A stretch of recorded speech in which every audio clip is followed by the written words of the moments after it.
Selamat pagi, Assalamualaikum warahmatullahi wabarakatuh. Berjumpa kembali dengan Budi Rajo di Padepokan Budi Rajo. Kita mulai dengan ngopi dulu. Bismillahirrahmanirrahim.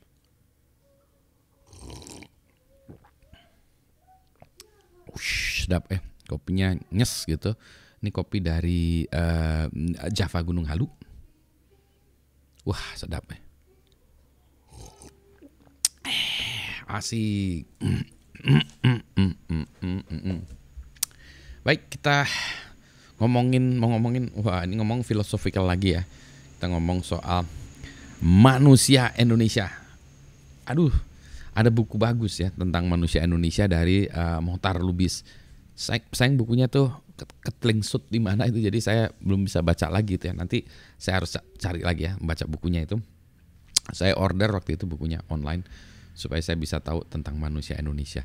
Nah, manusia Indonesia kalau dalam buku Mohtar Lubis itu ditunjukkan karakter orang Indonesia itu kayak apa, positif dan negatifnya. Ada banyak negatifnya. Nah, cuma saya lagi baca buku ini ya, bukunya Pak Hora Citra ya. Nah, sebenarnya ada dua buku ya. Yang satu ini belum dibuka, kearifan lokal keunggulan global.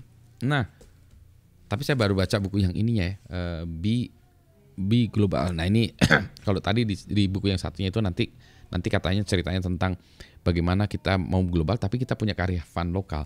Kalau yang ini untuk contoh-contoh orang global dulu, katanya begitu. Ini saya baru mulai sedikit. Tapi yang menarik, ini dia ya. Yang menarik itu ada nanti bahasan di buku yang satunya lagi. Katanya gini ya, sebetulnya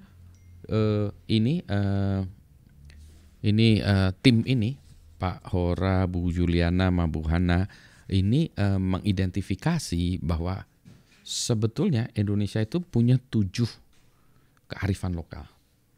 Manusia Indonesia loh. Pertama apa ya?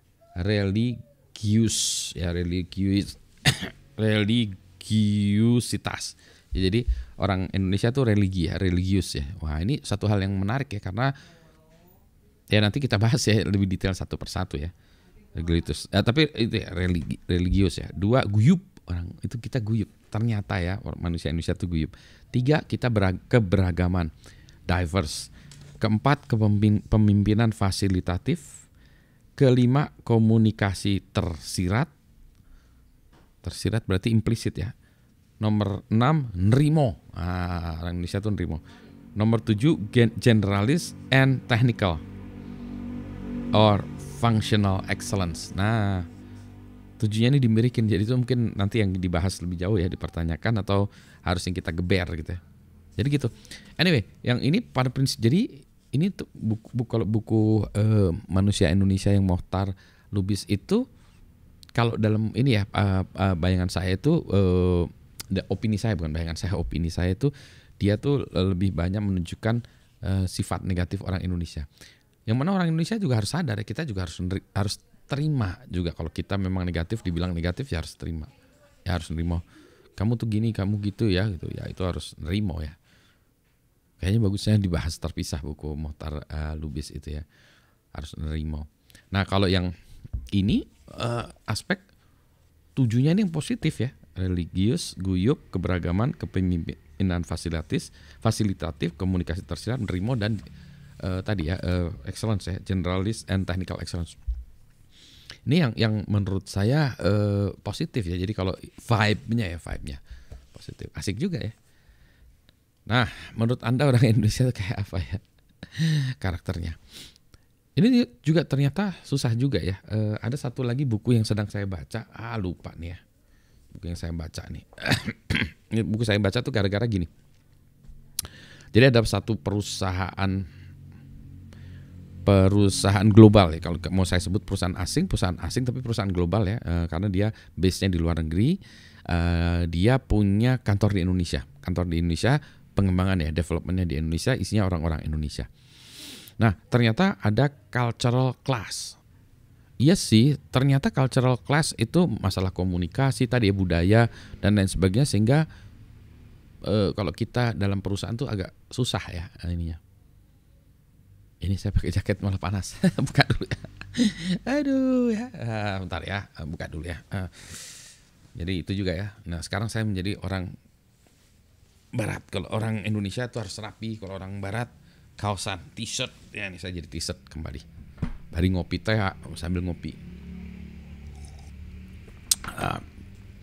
Jadi ada terjadi some kind of cultural clash ya, bukan cultural clash, ada ya susah komunikasinya. Misalnya gini, kalau budaya timur yang dalam artian Amerika gitu ya, Amerika North American ya, Amerika, Kanada, seterusnya itu lebih apa ya, lebih vulgar menurut saya, vulgar dalam artian frank gitu.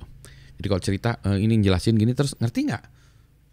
Nah itu harapan dari yang orang bicara tadi, ngerti nggak tuh yang pendengarnya itu jujur mengatakan nggak ngerti, tolong ulangin lagi, nggak masalah juga ya, atau ya ngerti gitu. Kalau jawaban orang Indonesia apa? Diem. Jadi ini ngerti nggak? Diem. Bagian yang nggak ngerti mana? Diem. Jadi udah ngerti, diem. Nah, jadi bingung. Ini sebenarnya ngerti atau nggak ngerti sih gitu ya. Jadi nah itu. Karena kalau orang Indonesia tadi ya, sebentar, dia nggak mau dibilangin teman-temannya terlalu rajin. Wah, ini kok dia ini ya ingin mencari hati guru atau apapun gitu ya. Nanti kalau nanyanya banyak, kata temannya gitu ya. Kalau nggak ngerti nanti malu, kok nggak ngerti gitu aja, bodoh gitu. Jadi takut ya nggak bodoh gitu ya. Padahal belum tentu juga yang nanya tadi itu tidak mengambil asumsi bahwa yang kalau nggak tahu itu bodoh, bukan gitu ya. Ini saya jelasinnya benar nggak ya? Pada ngerti nggak ya? Kalau nggak ngerti ya berarti saya harus jelasinnya dengan cara yang lain. Maksudnya begitu gitu ya. Gitu. Nah, komunikasi ini ternyata setiap bangsa beda.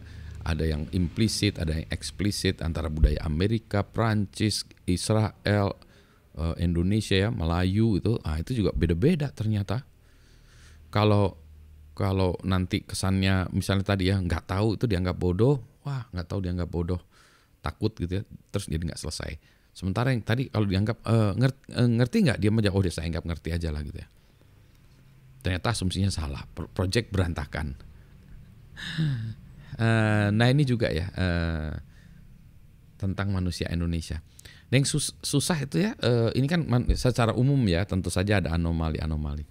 Yang kadang-kadang saya susah mendefinisikan diri saya karena saya ya tentu saja secara origin ya, asal usul ya saya orang Indonesia.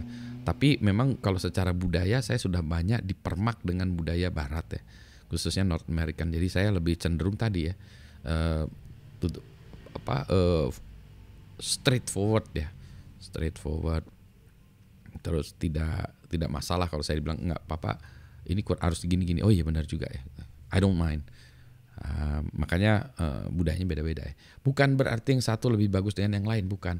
Hanya beda gitu. Antara embe jeung kuda. Antara kambing dengan kuda kan beda ya. Mirip-mirip tapi beda. Itu ya. Jadi yang lebih bagus mana, kambing atau kuda ya? Terus ini belum tentu bagus-bagusan. Maksudnya apa bagus-bagusan nih? Untuk dinaikin atau untuk disate? Kalau dinaikin ya kuda, kalau untuk disate ya kambing. Gimana sih Pak Budi ini? Ya itulah tadi ya. Jadi gitulah. Ntar ini asik juga kayaknya, mau dimulai, saya baca terusin dulu ya. Tapi bagaimana menurut Anda tentang manusia Indonesia, dan Anda menjadi bagian yang mana? Kalau bisa sih kita bagian yang bagus-bagusnya ya, kita ambil bagus-bagusnya, yang jeleknya ada ya tapi kita kurangi atau kita perbaiki atau kita minimalisir efeknya. Nah kalau bagian dari ngopi ini bagian manusia Indonesia bukan? Kalau orang Indonesia tuh ngopi atau ngeteh ya. Nah ini ya, ngopi atau ngeteh minumnya. Nah, rasa dua-duanya ya. Nggak tahu ya strukturnya gimana, 50-50 atau gimana ya. Di lingkungan saya lihat banyak yang ya sama ya, banyak yang ngopi dan ngeteh. Kalau pagi saya biasanya teh dulu baru kopi. Jadi saya termasuk teh dan kopi. Karena kalau langsung jebret kopi sakit perut, tapi kalau nggak ada kopi sakit kepala.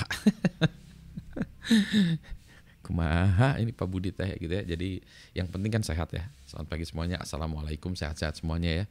Ini ngabisin kopi dulu supaya nggak sakit kepala. Nah kalau sakit hati lagi, obatnya beda lagi tuh. Liar Pak Budi udah melenceng-lenceng ya. Sehat semua.